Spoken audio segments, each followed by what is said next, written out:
Hello everyone, আজকে আমি এই ভিডিওতে আলোচনা করব কিছু গুরুত্বপূর্ণ জিকে এমসিকিউ প্রশ্ন উত্তর। এই প্রশ্ন উত্তর সমস্ত চাকরি পরীক্ষার জন্য খুবই গুরুত্বপূর্ণ। ভিডিও ফার্স্ট থেকে লাস্ট অবধি দেখতে থাকো, প্রত্যেকটি প্রশ্ন ডিটেলসে আলোচনা করব। তো চলো দেরি না করে শুরু করা যাক। 1 নম্বর প্রশ্ন দেখো, ফুলকার সাহায্যে শ্বাসকার্য চালায় কোন প্রাণী? ফুলকার সাহায্যে শ্বাসকার্য চালায় কোন প্রাণী? উত্তর হবে মাছ। মাছ এবং বিভিন্ন জলজ প্রাণী যেমন শামুক, ঝিনুক। এখানে অপশানে মাছ আছে, তাই উত্তর মাছ হবে। পরের প্রশ্ন, কেঁচোর শ্বাস অঙ্গের নাম কি? কেঁচোর শ্বাস অঙ্গের নাম কি? উত্তর হবে ত্বক। উত্তর কি হবে? ত্বক। এই কেঁচোর ত্বকের নিচে কৈশিক নালী বা রক্তনালীর জালিকা থাকে। এই জালিকা থেকেই অক্সিজেন নেই এবং কার্বন ডাই অক্সাইড শরীর থেকে বের করে দেয়। উত্তর হবে ত্বক। পরের প্রশ্ন, সাদা রক্ত বা বর্ণহীন রক্তের প্রাণী কোনটি? সাদা রক্ত বা বর্ণহীন রক্তের প্রাণী কোনটি? উত্তর হবে তেলাপোকা। উত্তর কি হবে? তেলাপোকা। এই তেলাপোকা বা অন্যান্য কিছু সামুদ্রিক প্রাণী আছে, এদের মধ্যে হিমোগ্লোবিন থাকে না, তাই এদের রক্ত লাল দেখায় না। এদের রক্ত কেমন? সাদা বা হলুদ রঙের হয়। পরের প্রশ্ন, কোন প্রাণীকে কৃষকদের বন্ধু বলা হয়? কোন প্রাণীকে কৃষকদের বন্ধু বলা হয়? উত্তর হবে কেঁচো। কেঁচোকে কৃষকদের বন্ধু বলা হয় কারণ এরা মাটিকে আলগা করে দেয়, বায়ু চলাচল বাড়ায়, মাটির উর্বরতা বৃদ্ধি করতে সাহায্য করে। কেঁচো দেখবে মাটি খুঁড়ে যে গর্ত তৈরি করে, জমিনে যে অতিরিক্ত জল সেখান থেকে বেরিয়ে যায়। এইসব কারণে কেঁচোকে কৃষকের বন্ধু বলা হয়ে থাকে। পরের প্রশ্ন, কোন কোষ অঙ্গাণুকে কোষের শক্তিঘর বলা হয়? কোন কোষ অঙ্গাণুকে কোষের শক্তিঘর বলা হয়? উত্তর হবে মাইটোকন্ড্রিয়া। উত্তর কি হবে? মাইটোকন্ড্রিয়া। পরের প্রশ্ন দেখো, জীবাণুবিদ্যার জনক কি? জীবাণুবিদ্যার জনক হচ্ছে লুই পাস্তুর। অপশান অনুযায়ী লুই পাস্তুর হবে। পরের প্রশ্ন, সবচেয়ে ক্ষুদ্র জীব কোনটি? সবচেয়ে ক্ষুদ্র জীব কোনটি? উত্তর হবে, এখানে উত্তর ভুল আছে, উত্তর হবে এখানে ব্যাকটেরিয়া। সবচেয়ে ক্ষুদ্র জীব হচ্ছে ব্যাকটেরিয়া। ব্যাকটেরিয়া হচ্ছে সবচেয়ে ক্ষুদ্র জীব, কিন্তু এই ভাইরাস ব্যাকটেরিয়ার চেয়েও ছোট, কিন্তু একে জীবিত হিসেবে ধরা হয় না। এই ভাইরাস কি করে? জীবের জীবন্ত কোষের ভিতরে প্রবেশ করে বংশবৃদ্ধি করে। যেমন করোনা ভাইরাস, বিভিন্ন ভাইরাস শরীরের ভেতরে ঢুকে বংশবৃদ্ধি করে শুধু, তাছাড়া একে জীবিত হিসেবে ধরা হয় না। পরের প্রশ্ন, কোন প্রাণীর বহিঃফুলকা দেখা যায়? কোন প্রাণীর বহিঃফুলকা দেখা যায়? উত্তর হবে রাজ কাঁকড়া। উত্তর কি হবে? রাজ কাঁকড়া। পরের প্রশ্ন, কোন প্রাণীর গমন অঙ্গের নাম ক্ষণপথ? কোন প্রাণীর গমন অঙ্গের নাম ক্ষণপথ? উত্তর হবে অ্যামিবা। অ্যামিবার গমন অঙ্গের নাম হচ্ছে ক্ষণপথ। পরের প্রশ্ন, সবচেয়ে ভারী গ্যাস কোনটি? সবচেয়ে ভারী গ্যাস কোনটি? উত্তর হবে রেডন। রেডন হচ্ছে সবচেয়ে ভারী গ্যাস। পরের প্রশ্ন, হিমোগ্লোবিনের কাজ কি? হিমোগ্লোবিনের কাজ কি? উত্তর হবে অক্সিজেন বহন করা। হিমোগ্লোবিনের কাজ হচ্ছে মানব শরীরে অক্সিজেন বহন করে। পরের প্রশ্ন, কঠিনতম মৌলিক পদার্থ কোনটি? কঠিনতম মৌলিক পদার্থ কোনটি? উত্তর হবে হীরক বা হীরা, সেম জিনিস। কঠিনতম মৌলিক পদার্থ হচ্ছে হীরা। পরের প্রশ্ন, অক্সিজেন সিলিন্ডারে কি মেশানো হয়? অক্সিজেন সিলিন্ডারে কি মেশানো হয়? উত্তর কি হবে? হিলিয়াম। হিলিয়াম এবং নাইট্রোজেনও মেশানো হয়। অক্সিজেন সিলিন্ডারে কি মেশানো হয়? হিলিয়াম এবং নাইট্রোজেনও মেশানো হয়। হিলিয়াম এবং নাইট্রোজেন। পরের প্রশ্ন, সর্বাপেক্ষা হালকা নিষ্ক্রিয় গ্যাস কোনটি? সর্বাপেক্ষা হালকা নিষ্ক্রিয় গ্যাস কোনটি? উত্তর হবে হিলিয়াম। উত্তর কি হবে? হিলিয়াম। পরের প্রশ্ন, জলের চেয়ে হালকা ধাতু কোনটি? জলের চেয়ে হালকা ধাতু কোনটি? উত্তর হবে সোডিয়াম। কি হবে? সোডিয়াম। লিথিয়াম এবং পটাশিয়ামও হবে। লিথিয়াম এবং পটাশিয়াম। লিথিয়াম, লিথিয়াম এবং পটাশিয়াম। পটাশিয়ামও হবে। অপশানে যেটা থাকবে সেটাই উত্তর হবে এই তিনটের মধ্যে। পরের প্রশ্ন, মানবদেহে মোট কয়টি হাড় রয়েছে? মানবদেহে মোট কয়টি হাড় রয়েছে? উত্তর হবে 206। মানবদেহে 206টি হাড় রয়েছে, কিন্তু নবজাত শিশুর হাড় এর চেয়ে বেশি থাকে। নবজাত শিশুর হাড় বেশি থাকে। পরের প্রশ্ন, সবচেয়ে ভারী অধাতু কোনটি? সবচেয়ে ভারী অধাতু কোনটি? উত্তর কিন্তু এখানে আয়োডিন হবে। স্ট্যাটিন হবে না কেন? কারণ হচ্ছে স্ট্যাটিন একটি তেজস্ক্রিয় অধাতু। স্ট্যাটিন একটি তেজস্ক্রিয় অধাতু। এর ভর কিন্তু আয়োডিনের চেয়ে কম।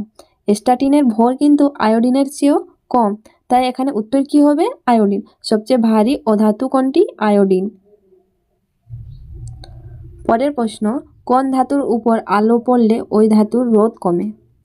কোন ধাতুর উপর আলো পড়লে ওই ধাতুর রোধ কমে? উত্তর কি হবে? সেলেনিয়াম। উত্তর কি হবে? সেলেনিয়াম এবং সিলিকনও হয়। সেলেনিয়াম এবং সিলিকন। সিলিকন সিলিকন অপশানে যেটা থাকবে সেটাই হবে। যদি সেলেনিয়াম না থাকে, সিলিকন থাকে, তাহলে উত্তর সিলিকন হবে। পরের প্রশ্ন, মানবদেহে রক্ত সঞ্চালন তন্ত্র আবিষ্কার করেন কে? মানবদেহে রক্ত সঞ্চালন তন্ত্র আবিষ্কার করেন কে? উত্তর হবে উইলিয়াম হার্ভে। পরের প্রশ্ন, সমুদ্রপথে দূরত্ব মাপা হয় কোন এককে? Nautical mile. লিখে দিই, নটিক্যাল। দন্ত ন টয়সি কজফলা আকার ল, নটিক্যাল মাইল। নটিক্যাল মাইল দিয়ে দূরত্ব মাপা হয়, সেটা সমুদ্রপথে বা আকাশপথে হোক।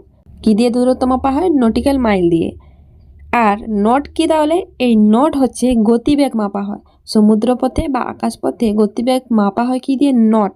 এক নট মানে প্রতি ঘন্টায় 1 নটিক্যাল মাইল বেগে জাহাজ চলছে বা প্লেন চলছে, এরকম হয়। তাহলে কি বুঝলে? দূরত্ব মাপা হয় নটিক্যাল মাইল দিয়ে, আর গতিবেগ মাপা হয় নট দিয়ে। ওকে, নেক্সট। পরের প্রশ্ন, মানুষের দীর্ঘতম হাড় কোনটি? মানুষের দীর্ঘতম হাড় কোনটি? উত্তর হবে ফিমার। হাড়ের নাম কি? ফিমার। হাঁটুর উপরে যে হাড় থাকে বা উরুর হাড় যেটা বলা হয়, এই ফিমার হচ্ছে সবচেয়ে শক্তিশালী এবং ভারী। যদি প্রশ্ন আসে মানব শরীরের সবচেয়ে শক্তিশালী হাড় কোনটি, সেক্ষেত্রে উত্তর হতো ফিমার। আর যদি প্রশ্ন আসতো মানব শরীরের সবচেয়ে ভারী হাড় কোনটি, তখনও উত্তর হতো ফিমার।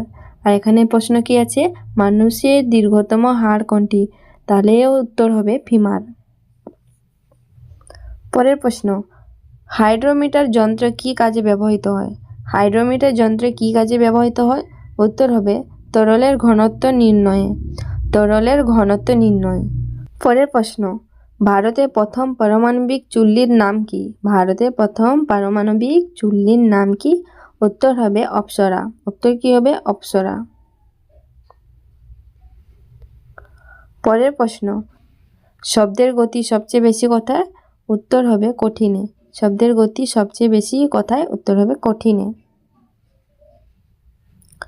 পরের প্রশ্ন, শব্দের গতি সবচেয়ে কম কোথায়? শব্দের গতি সবচেয়ে কম হচ্ছে বায়ুতে। বায়ুতে বা গ্যাসীয় মাধ্যমে শব্দের গতি সবচেয়ে কম। বায়ুতে বা গ্যাসীয় মাধ্যমে। গ্যাসীয় মাধ্যমে। পরের প্রশ্ন, আলোর পূর্ণ অভ্যন্তরীণ প্রতিফলন কোথায় ঘটে? আলোর পূর্ণ অভ্যন্তরীণ প্রতিফলন কোথায় ঘটে? উত্তর হবে মরীচিকায়। উত্তর কি হবে? মরীচিকায়। পরের প্রশ্ন, অক্সিজেনের কটি আইসোটোপ পাওয়া যায়? অক্সিজেনের কটি আইসোটোপ পাওয়া যায়? উত্তর হবে 3টি। উত্তর কি হবে? 3টি। পরের প্রশ্ন দেখো, কোথা থেকে রক্ত উৎপন্ন হয়? কোথা থেকে রক্ত উৎপন্ন হয়? এই প্রশ্নের উত্তর কি হবে? অস্থিমজ্জা। অস্থিমজ্জা বা বোন মেরো। তৈসি ম বর্গজয় বর্গজয় আকার। অস্থিমজ্জা বা বোন মেরো। বোন মেরো। এই মেসোফার্ম কিন্তু সরাসরি রক্তকণিকা তৈরি করে না, কিন্তু এখানে অপশানে আছে বলে উত্তর এটা হচ্ছে। কিন্তু রক্ত কোথা থেকে উৎপন্ন হয়? সঠিক উত্তর হবে অস্থিমজ্জা বা বোন মেরো। এই অস্থিমজ্জা কোথায় বলো তো? কোথা থেকে রক্ত উৎপন্ন হয়? হাড় যেখানেই জয়েন্ট থাকে সেখান থেকেই রক্ত উৎপন্ন হয়। লেগ পিস দেখলে, মুরগির মাংসে দেখলে হাঁটুর উপরে যে একটা নরম হাড় থাকে কচকচি টাইপ, ওইটাকেই বলে অস্থিমজ্জা। ওইখান থেকে রক্ত উৎপন্ন হয়, যেখানে হাড় জয়েন্ট থাকে। চলো নেক্সট দেখো, সবচেয়ে হালকা ধাতু কোনটি? সবচেয়ে হালকা ধাতু কোনটি? উত্তর কি হবে? লিথিয়াম। উত্তর কি হবে? লিথিয়াম। এই লিথিয়ামের ঘনত্ব কিন্তু জলের চেয়েও কম, তাই এটি জলের উপরে ভাসতে পারে।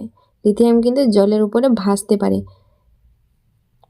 পরের প্রশ্ন দেখো, মানুষের করোটির অস্থি সংখ্যা কত? মানুষের করোটির অস্থি সংখ্যা কত? উত্তর কি হবে? 22টি। মানুষের করোটির অস্থি সংখ্যা কত? 22টি। পরের প্রশ্ন, উদ্ভিদের জল সংবহন কার্য সাধিত হয় কিসের মাধ্যমে? উদ্ভিদের জল সংবহন কার্য সাধিত হয় কিসের মাধ্যমে? উত্তর হবে জাইলেম। জাইলেমের মাধ্যমে।